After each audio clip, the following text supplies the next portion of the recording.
Oke, saya akan menjelaskan tentang SNMPTN 2014 dari webnya SNMPTN. Nah, jadi mungkin webnya SNMPTN ini tidak memberikan informasi dengan sangat rinci, cuman dia memberikan informasi yang umum. Jadi masih dari beberapa informasi yang ada di webnya ini masih butuh beberapa penjelasan yang tidak ada di sini tentunya. Nah, terus pertama untuk membuka website SNMPTN resmi, alamatnya ini snmptn.ac.id. Terus ini langsung saja ya di informasi SNMPTN untuk informasi tentang lebih detailnya. Klik. Nah, oke, langsung ke bawah. Latar belakang nggak usah dijelasin ya, udah jelas, maksudnya panjang, jadi sebaiknya skip. Tujuan juga skip. Nah, ketentuan umum, SNMPTN merupakan pola seleksi nasional berdasarkan penjaringan prestasi akademik dengan menggunakan nilai raport dan prestasi lainnya. Nah, prestasi lainnya ini misalkan apa? Misalkan ya piagam atau prestasi sertifikat atau organisasi atau kejuaraan-kejuaraan yang menunjukkan keunggulanmu dibandingkan siswa sekolah lain. Nilai raport ini juga nggak serta-merta nilai rapotmu dibandingkan nilai raport di sekolah lain itu juga berbeda. Jadi nanti hubungannya juga dengan kualitas sekolah, dengan prestasi sekolah, dengan alumni sekolahmu juga. Jadi nggak sesederhana nilai raport doang, tapi nilai raport yang secara keseluruhan dari kualitas sekolahmu, kualitas alumnimu itu juga akan mempengaruhi nilai raport. Jadi nilai raport 80 di sekolah yang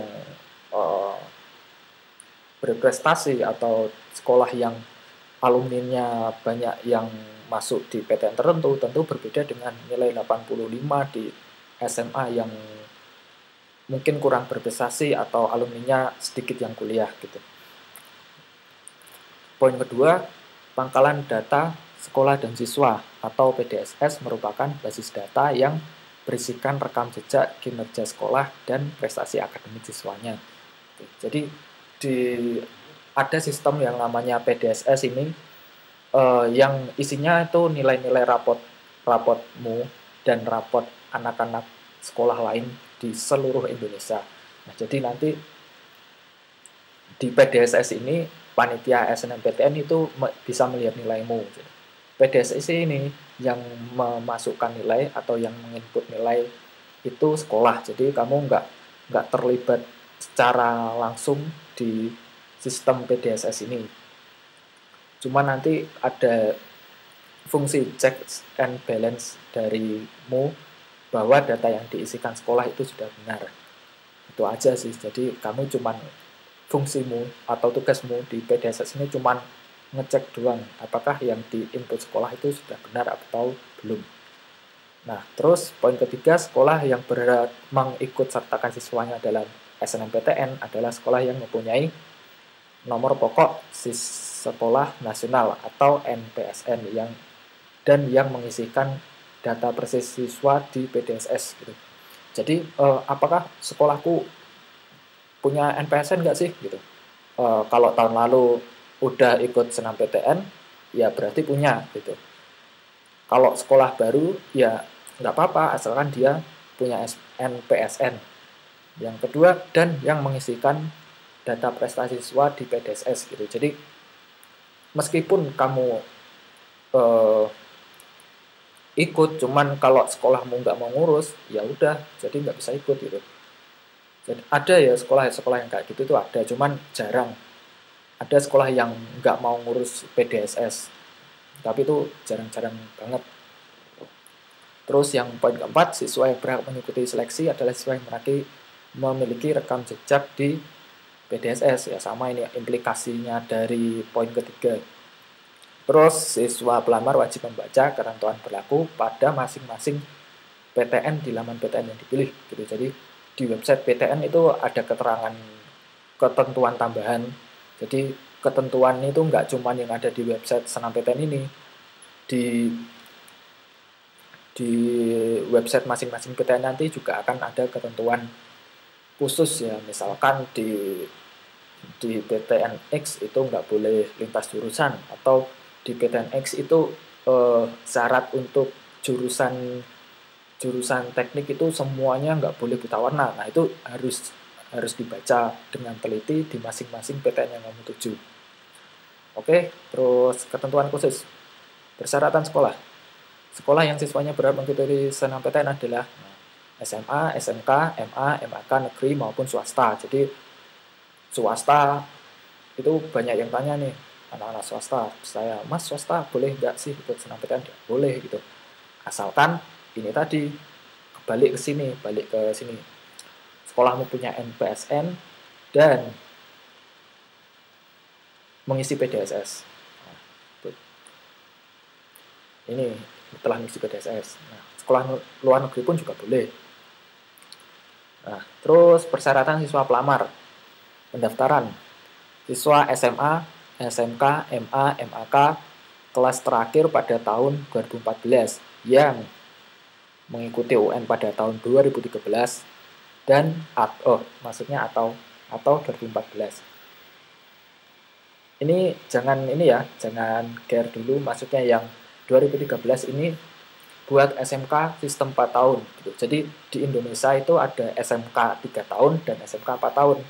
SMK 3 tahun itu siklusnya ngikut SMA. Jadi setelah UN lulus ada yang kerja, ada yang kuliah. Kalau SMK 4 tahun itu setelah ujian 2013 ujian 2014 setelah ujian itu dia praktek kerja dulu atau PKL atau apalah istilahnya sampai setahun, terus kemudian baru dapat ijazah pada tahun 2014. Nah gitu, jadi yang dimaksud mengikuti UN pada tahun 2013 itu SMK yang sistemnya 4 tahun gitu. Jadi bukan lulusan SMA tahun lalu gitu. Jadi bukan PHP ya, emang aturannya seperti itu. Tahun lalu pun juga seperti itu. Jadi ini bukan perubahan aturan, itu sama. Tahun lalu juga kelas terakhir atau kelas 3 yang saat ini kelas 3 yang bisa mengikuti SNMPTN. Oke, terus kemudian memiliki NISN dan terdaftar pada PDSS. Nah, NISN ini wajib punya. Jadi kalau saya kertasnya hilang, cuman nomornya ingat, nah itu nggak apa-apa, yang penting kan punya nomornya. Kertasnya hilang juga nggak apa-apa. Terus terdaftar pada PDSS. Implikasinya ini tadi balik ke sini atau balik ke sini. Jadi PDSS harus diisi karena itu buat patokan dari PTN-nya buat menilai kamu. Jadi kalau di PDSS nggak ada, dia mau menilai dari mana gitu. Jadi nanti nggak nyetor nilai rapor secara fisik, cuman PTN-nya itu melihatnya dari PDSS itu. Jadi nilai raportmu itu sudah diinput di PDSS. Nah kalau NISN-nya salah gimana? Ya dibetulin atau paling nggak minimal lapor ke sekolah lah. Untuk menurut pengalaman tahun lalu gimana gitu. Jadi yang ngerti itu BK. Jadi pasti tahun lalu itu banyak juga yang salah dan banyak juga yang mengadu. Nah, mengadu ke BK tentang NISN ini. Jadi ya bagi kamu yang nomornya salah gitu, sebaiknya menghadap ke BK untuk bertanya. Jadi, Bu, saya salah ini, namanya ada yang salah. Nah, itu tahun lalu gimana nih? Kasusnya kayak gini. Oh, nggak apa-apa.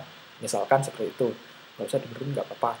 Atau oh tahun lalu ini harus dibenerin, udah berarti kamu harus benerin ke BK. Entah itu prosedurnya gimana, saya kurang ini ya, belum tahu lah saya, atau belum ada prosedur resmi. Terus kemudian memiliki nilai raport semester 1 sampai 5 atau sampai semester 7 bagi SMK atau MAK 4 tahun. Yang ini tadi yang lulus yang ujian 2013 dan PKL sampai 2014 yang telah diisikan pada PDSS. Oke, sekarang poin penerimaan. Lulus ujian nasional dan satuan pendidikan, lulus SNMPTN 2014, sehat jasmani dan rohani, dan memenuhi persyaratan lain yang ditentukan oleh masing-masing PTN penerima. Gitu. Jadi syarat lulus UN itu wajib. Jadi kalau UN nggak lulus, SNMPTN pasti nggak lulus. Tapi kan UN ya pengalaman 99% lulus, jadi ya insya Allah kalau lulus SNMPTN UN-nya juga lulus. Ya yang penting disiapin dari sekarang lah. Terus kemudian sehat jasmani rohani ini sesuai dengan ketentuan yang dipersyaratkan masing-masing PTN penerima. Jadi ada beberapa yang nggak boleh buta warna, ada yang beberapa yang nggak boleh buta warna, terus kemudian cacat fisik lainnya itu disebutkan di persyaratan masing-masing PTN penerima. Nah, terus selanjutnya tata cara mengikuti SNMPTN. Nah, tata cara mengikuti SNMPTN secara umum dibagi menjadi 2 tahap, yaitu mengisi PDSS oleh sekolah dan verifikasi oleh siswa. Kemudian yang kedua adalah pendaftaran. Nah, pengisian PDSS dan verifikasi PDSS. Jadi kepala sekolah mengisi data sekolah di PDSS. Kemudian sekolah dapat password yang akan digunakan oleh siswa untuk melakukan verifikasi. Jadi setelah sekolahmu mengisi nilai, menginputkan nilai rapotmu di PDSS, kamu dikasih password.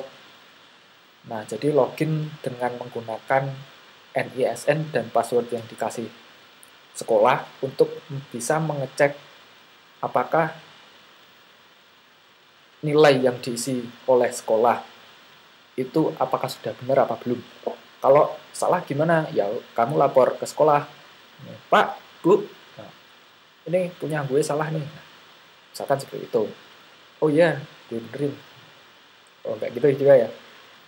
Ya seperti itulah. Jadi kira-kira kalau ada yang salah lapor ke sekolah, biar sekolah dibenerin. Jadinya kan udah benar. Nah, terus kemudian terus yang ketiga ini ya, verifikasi. Jika kamu tidak melakukan verifikasi, maka nilai yang diinput kepala sekolah itu dianggap benar.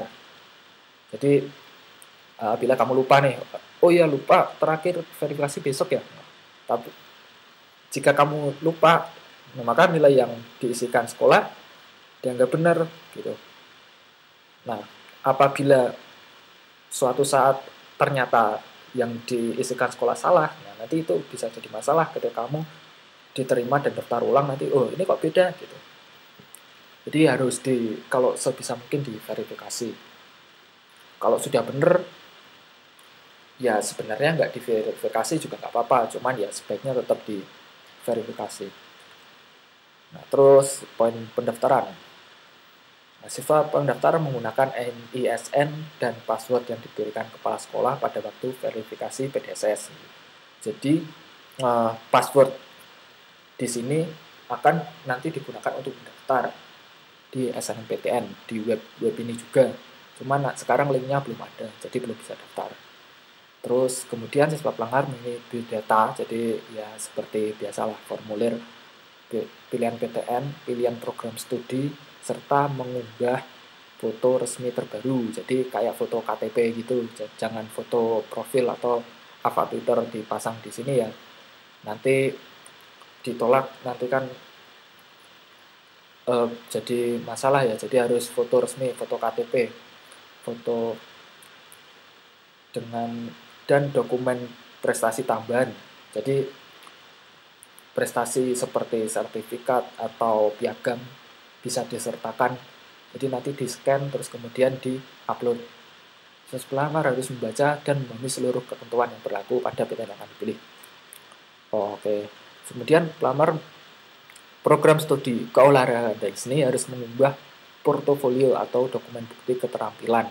Jadi nanti ada beberapa, kalau kamu milih olahraga, misalkan kamu harus dan seni itu harus mengunggah portofolio. Jadi nanti keterangan tentang portofolio menyusul ya. Panjang soalnya kalau dijelaskan di sini. Nanti sampai besok juga nggak selesai. Terus kemudian siswa pelamar mencetak kartu bukti pendaftaran sebagai bukti peserta. Jadi setelah mengikuti proses pendaftaran, seret, klik. Nah, setelah langkah terakhir maka akan muncul kartu bukti pendaftaran. Nah, ini harus dicetak ini nanti buat daftar ulang kalau diterima. Harus dicetak ya, jadi dan digandakan beberapa kali. Soalnya banyak kasus itu kartu bukti pendaftarannya hilang. Jadi dia bingung nanti pas daftar ulangnya. Terus kemudian jadwal. Nah, ini jadwal pengisian PDSS. Ini 6 Januari sampai 6 Maret. Dan selanjutnya diisikan berkala tiap akhir semester. Jadi kedepannya nanti tiap akhir semesteran itu meskipun kamu bukan kelas 3, meskipun kamu sekarang kelas 1 atau kelas 2, itu juga mulai diisikan PDSS. Terus kemudian pendaftarannya 17 Februari sampai 31 Maret. Nah, proses seleksi ini proses seleksi di PTN pertama dan kedua, yaitu 1 April dan sampai 21 Mei. Kemudian pengumumannya tanggal 27, pendaftaran ulang tanggal 17 bersamaan dengan pelaksanaan ujian tertulis SBMPTN. Jadi, jika kamu diterima di SNMPTN, otomatis ketika kamu daftar ulang, kamu tidak bisa mengikuti SBMPTN. Atau kalau kamu mengorbankan pengen tetap ikut SBMPTN, kamu harus mengorbankan daftar ulang ini. Dalam artian kamu menggugurkan kayak bayi aja ya. Dalam artian kamu ya tidak melanjutkan proses pendaftaran gitu. Jadi kamu melepas lah, istilahnya melepas status diterima di PTN di SNMPTN jika kamu tetap mengikuti SBMPTN. Ikut dua-duanya bisa nggak? Nggak bisa, kecuali kamu bisa membela diri gitu. Terus program studi dan jumlah pilihan masih banyak ya, masih. Terus program studi, setiap siswa dapat memilih sebanyak-banyaknya 2 PTN. Apabila memilih 2 PTN, maka salah satu PTN harus berada di provinsi yang sama dengan SMA asalnya, bukan domisili ya, jadi SMA asal. Jadi misal kamu rumahmu di Jakarta tapi SMA-nya di Bau-Bau gitu. Jadi ya kamu tetap harus milih SMA di provinsi sana. Provinsi mana itu saya nggak tahu. Terus atau dari provinsi terdekat bila belum ada PTN. Jadi mungkin di beberapa wilayah di Indonesia bagian timur belum ada, tiap provinsi itu ada PTN-nya. Nah, kamu bisa milih provinsi terdekat atau provinsi-provinsi baru yang baru pemekaran. Nah, itu kan belum punya PTN. Itu bisa milih provinsi terdekat juga. Nah, apabila memilih satu PTN, maka PTN yang dipilih dapat berada di provinsi manapun. Tuh. Jadi kalau kamu cuma milih satu PTN, terserah nih, kamu mau milih di mana aja terserah. Terus yang kedua, siswa pelamar dapat memilih sebanyak-banyaknya 3 program studi dengan ketentuan 1 PTN maksimal 2 program studi. Jadi nanti ada 1 PTN dengan 2 program studi. Kalau kamu milih ini ya, sebanyak-banyaknya 3 ya. Jadi ada 1 PTN, 2 program studi, ada 1 PTN, 1 program studi gitu. Jadi ada yang 2 jurusan, ada yang 1 jurusan. Nah, jadi PTN pertama 2 jurusan, PTN kedua 1 jurusan. Kalau sebaliknya gimana Mas? Ya nggak apa-apa, nggak ada aturannya di sini. Terus urutan PTN dan program studi menyatakan prioritas. Itu sudah jelas ya. Siswa yang hanya diizinkan memilih program studi yang relevan dan ditentukan. Siswa SMK hanya diizinkan memilih program studi yang relevan dan ditentukan oleh masing-masing PTN. Gitu. Jadi nanti di website masing-masing PTN itu nanti akan ada ketentuan untuk jurusan SMK. Misalkan nih SMK akuntansi itu bisa daftar di jurusan akuntansi, di jurusan administrasi perkantoran, jurusan di administrasi bisnis, administrasi negara misalkan seperti itu. Terus SMK teknik atau SMK komputer gitu, bisa daftar di jurusan sistem informasi, jurusan teknik informatika, bisa cari di teknik komputer, misalkan seperti itu. Nanti di website masing-masing di website masing-masing universitas akan ada. Kemudian daftar program studi dan daya tampung dapat dilihat di website SNMPTN selama periode pendaftaran. Kalau sekarang nggak bisa lihat karena belum periode pendaftaran. Periode pendaftarannya mulai 17 Februari. Jadi sekarang saat video ini dibuat kan belum 17 Februari, jadi belum nongol. Nah, ini biaya seleksi gratis, jadi kalau nggak ikut eman-eman ya kalau bahasa Jawanya. Kalau bahasa Indonesianya saya nggak ikut, gitu. Kan gratis. Prinsip dan mekanisme seleksi. Seleksi dilakukan berdasarkan prinsip mendapatkan calon mahasiswa yang berkualitas. Wah, ini nggak penting ini. Mekanisme seleksi. Siswa pelamar diseleksi pada pilihan pertama berdasarkan urutan pilihan program studi. Siswa yang memilih 2 PTN apabila dinyatakan tidak lulus pada PTN pilihan pertama, maka akan diseleksi di PTN pilihan kedua berdasarkan urutan pilihan program studi dan ketersediaan daya tampung. Nah, apabila tidak diterima di PTN pertama, maka akan diseleksi di PTN kedua. Nah, jadi ini proses seleksi dilaksanakan 1 April sampai 26 Mei. Jadi seleksi dilakukan di 1 PTN pertama dulu, sekitar 1 bulan di sini ya. Jadi antara April sampai Mei ini biasanya seleksi di PTN pertama.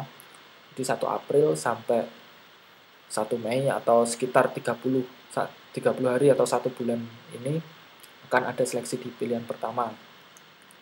Kemudian selanjutnya akan diseleksi bulan Mei, akan diseleksi di pilihan kedua.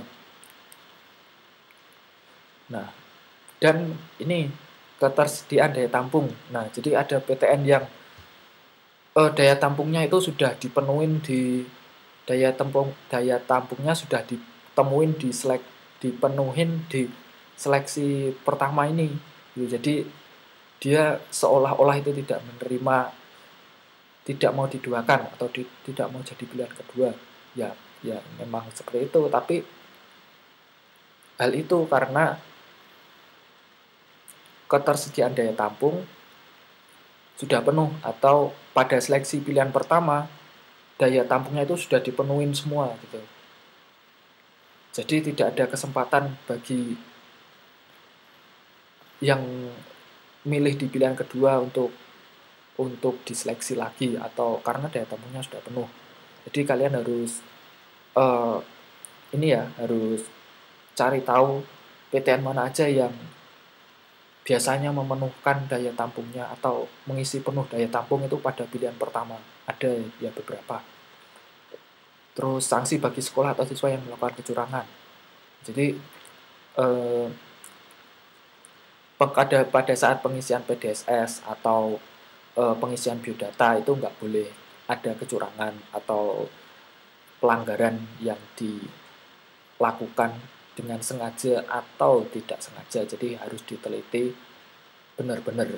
Nah, sekolah bisa, kalau ada kesalahan, kecurangan, sekolah bisa di blacklist dalam beberapa tahun ke depan. Terus siswa yang melakukan kecurangan bisa dibatalkan kelulusannya, misalkan palsu piagam atau